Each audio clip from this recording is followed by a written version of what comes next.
കോടതിയിൽ നിന്നും ഹൈക്കോടതിയിൽ നിന്നും തന്നെയാണ് ഇന്ന് പ്രധാനപ്പെട്ട വാർത്തകൾ നമ്മൾ പ്രതീക്ഷിക്കുകയും ചെയ്യുന്നത്. എന്തായാലും ഹേമ കമ്മിറ്റി റിപ്പോർട്ട് അത് പുറത്തു വന്നതിന് പിന്നാലെ നിരവധി ഹർജികൾ ഹൈക്കോടതിയിൽ വന്നിരുന്നു. ഈ റിപ്പോർട്ടുമായി ബന്ധപ്പെട്ട് ഇത് പുറത്തു വിടുന്നതിനെ ചോദ്യം ചെയ്തിട്ടുള്ള ഹർജികളും വന്നിരുന്നു.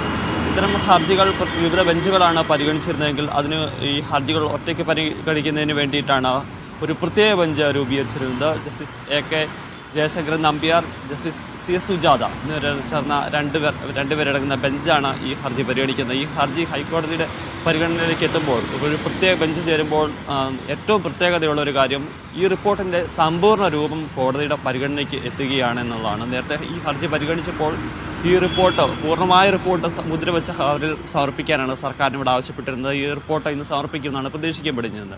അതുകൊണ്ട് അതിലേറ്റവും പ്രധാനമായ ഒരു കാര്യം എന്ന് പറയുന്നത് ഈ റിപ്പോർട്ട് സമ്പൂർണ്ണമായ റിപ്പോർട്ട് കോടതിയുടെ പരിഗണനയിലേക്ക് എത്തുമ്പോൾ ഈ റിപ്പോർട്ട് പരിശോധിച്ച് കോടതി എന്ത് നടപടി എടുക്കുമെന്നുള്ളൊരു കാര്യമാണ്. കാരണം നേരത്തെ വിവരാവകാശ കമ്മീഷൻ്റെ ഉത്തരവ് ഉണ്ടായിരുന്നുവെങ്കിലും അതിൽ സ്വകാര്യതയെ മാനിക്കുന്ന വിവിധ ഭാഗങ്ങൾ ഒഴിവാക്കിയാണ് ഈ റിപ്പോർട്ട് കോടതിയുടെ പരിഗണനയ്ക്ക് വന്നിരുന്നത്. പക്ഷേ അതിൽ ചില കുറ്റകൃത്യങ്ങൾ നടന്നുവെന്നും അതിന് ചില മൊഴികൾ ഉണ്ട്.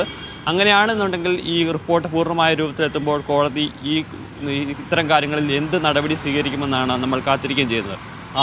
കോടതിയെ സംബന്ധിച്ചിടത്തോളം ഈ ഹർജികൾ പല ഹർജികളും ആവശ്യപ്പെടുന്നത് ഇത്തരത്തിൽ ആരോപണ വിധേയരായിട്ടുള്ള ആളുകൾക്കെതിരെ നിയമ നടപടി സ്വീകരിക്കുക എന്നാണ് ആവശ്യപ്പെട്ടിരിക്കുന്നത്. CBI അന്വേഷണം ആവശ്യപ്പെട്ടുള്ള ഹർജികളുണ്ട്. അപ്പോൾ ആ കോടതി ഇത്തരം വിഷയങ്ങളിൽ എന്ത് കാര്യങ്ങൾ സ്വീകരിക്കുമെന്നാണ് നമ്മൾ പ്രതീക്ഷിക്കുകയും ചെയ്യുന്നത്.